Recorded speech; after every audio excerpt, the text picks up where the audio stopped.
Kita bacakan ayat keseluruhan surah Al-Bayyinah. A'udzu billahi minasy syaithanir rajim. Bismillahirrahmanirrahim. لم يكن الذين كفروا من أهل الكتاب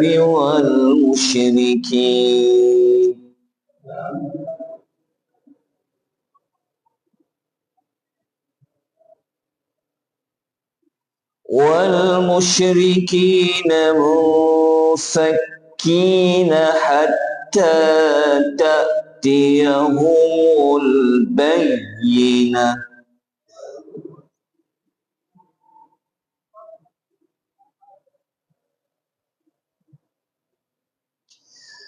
رسول من الله يتلو صحفا مطهرة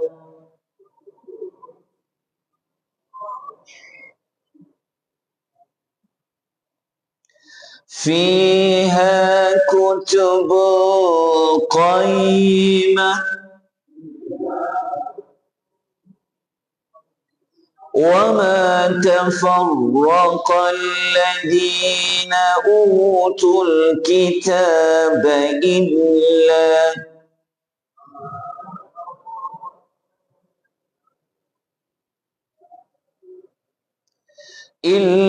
من بعد ما جاءتهم البينة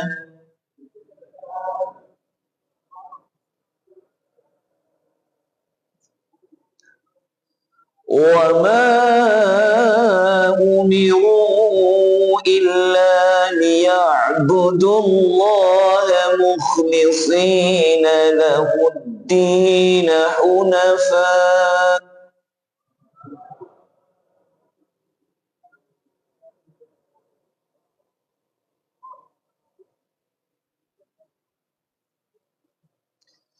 حنفاء ويقيموا الصلاة ويؤتوا الزكاة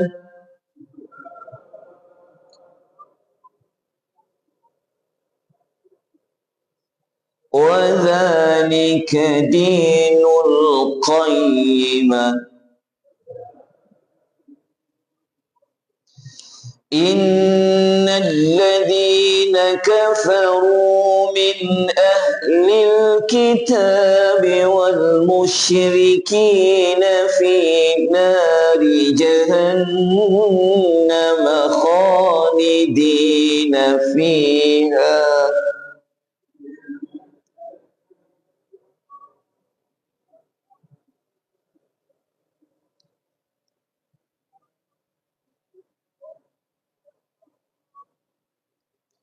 أولئك هم شر البرية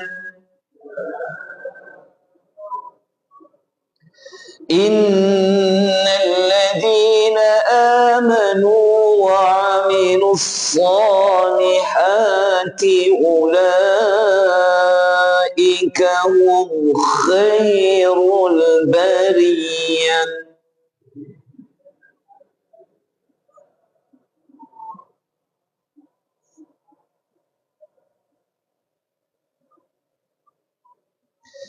جزاؤهم عند ربهم جنات عدن تجري من تحتها الأنهار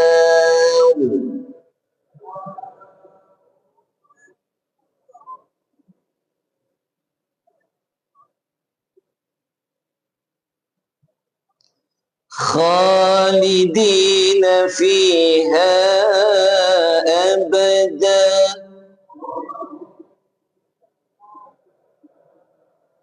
رضي الله عنهم ورضوا عنه Zalika liman khashiya rabbah.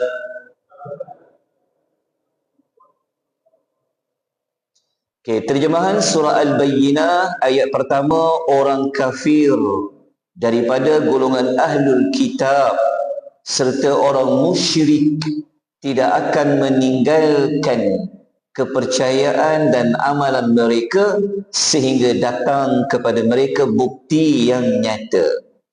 So bukti yang nyata itulah menjadi nama bagi surah ini, Al-Bayyinah. Bukti yang nyata itu ayat kedua, seorang utusan daripada Allah yang membacakan kepada mereka lembaran-lembaran suci. Ayat 3, lembaran-lembaran suci itu yang terkandung dalamnya pelajaran-pelajaran dan hukum-hukum yang benar. Ayat 4, orang yang diberikan kitab, iaitu Yahudi, Nasrani, mendapat kitab Taurat dan Injil itu tidak berpecah belah, melainkan setelah datang kepada mereka Al-Bayyinah, bukti yang nyata, yang jelas.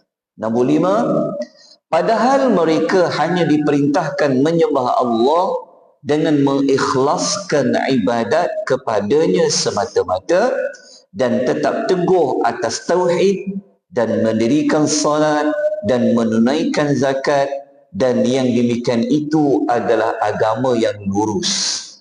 Terjemahan nombor 6, ayat 6, sesungguhnya orang kafir daripada ahlul kitab dan orang musyrik itu akan ditempatkan di dalam neraka Jahannam, mereka kekal di dalamnya selama-lamanya. Mereka itulah sejahat-jahat makhluk.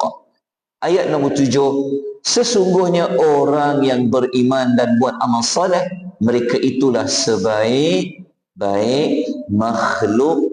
Ayat yang terakhir, balasan mereka di sisi Tuhan mereka ialah syurga Aden yang mengalir di bawahnya beberapa sungai. Mereka kekal selama-lamanya. Allah redha terhadap mereka, mereka pun redha kepadanya. Balasan yang demikian itu adalah untuk orang yang takut kepada Tuhannya. Baik, kalau baca terjemahan seimbas lalu, sikit sebanyak kita fahamlah. Jadi untuk lebih faham, kita lalui sesi tadabbur insya-Allah. Baik, pengenalan surah Al-Bayyinah. Surah ini surah yang ke-98 di dalam susunan surah-surah Al-Quran. Dikatakan surah ini adalah surah yang ke-100 diturunkan kepada Nabi sallallahu alaihi wasallam. Surah ini para ulama tafsir mereka berbeza pandangan sama ada surah ini turun sebelum hijrah ataupun selepas hijrah. Saya menukilkan pendapat Al-Imam Al-Qurtubi memilih surah ini menurut majoriti ulama adalah surah Madaniyah, surah yang turun selepas hijrah. Kenapa? Kerana isi kandungan surah itu menyebut tentang Ahlul Kitab. Jadi Ahlul Kitab tidak wujud semasa sebelum fasa hijrah.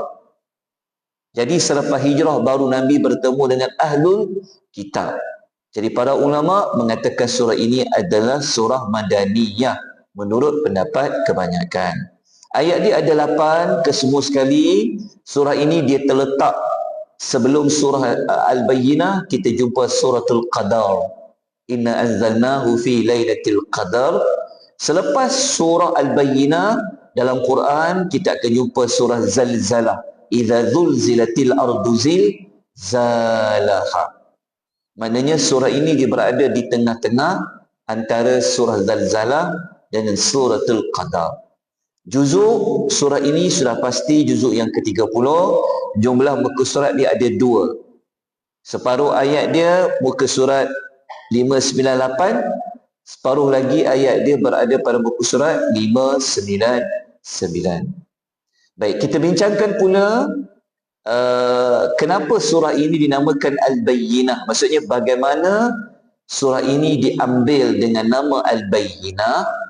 Menurut Dr. Wabah Az-Zuhaili dalam Tafsir Al-Munir mengatakan, kerana pada permulaan ayat, iaitu ayat yang pertama jumpa Al-Bayyinah.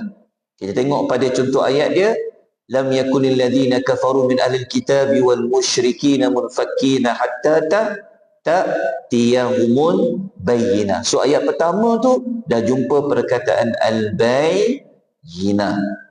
Al-Bayyinah tu maksudnya bukti yang nyata. Bukti yang nyata itu apa? Jawapan dia ada pada ayat nombor 2. Bukti yang nyata itulah yang ditunggu-tunggu oleh ahlul kitab. Setelah bukti yang nyata tu sampai, apakah yang berlaku kepada mereka? InsyaAllah kita akan ceritakan sejarah ahlul kitab dalam perbahasan surah Al-Bayyinah. Apa tujuan surah Al-Bayyinah ini Allah turunkan? Surah Al-Bayyinah maksudnya, tujuannya adalah untuk membuktikan bahawa bukti yang nyata itu maksudnya adalah Rasul. Nabi SAW ni dia adalah bukti yang nyata, dan wahyu yang Nabi bawa itu telah pun disampaikan, diberikan kepada manusia. Maknanya tak ada lagi siapa-siapa yang boleh memberikan alasan tidak ada Rasul yang diutus oleh Allah kepada mereka. So tidak ada ahlul kitab, Yahudi ke, Nasrani ke, yang tidak mengetahui bahawa Rasul akhir zaman itu sudah pun diutuskan kepada mereka. Kerana surah Al-Bayyinah telah menyebutkan Rasul itu telah diutuskan kepada mereka. Baik, surah Al-Bayyinah ni dia ada perkaitan dengan suratul Qadar. Apa perkaitan dia? Saya ambil satu sahaja.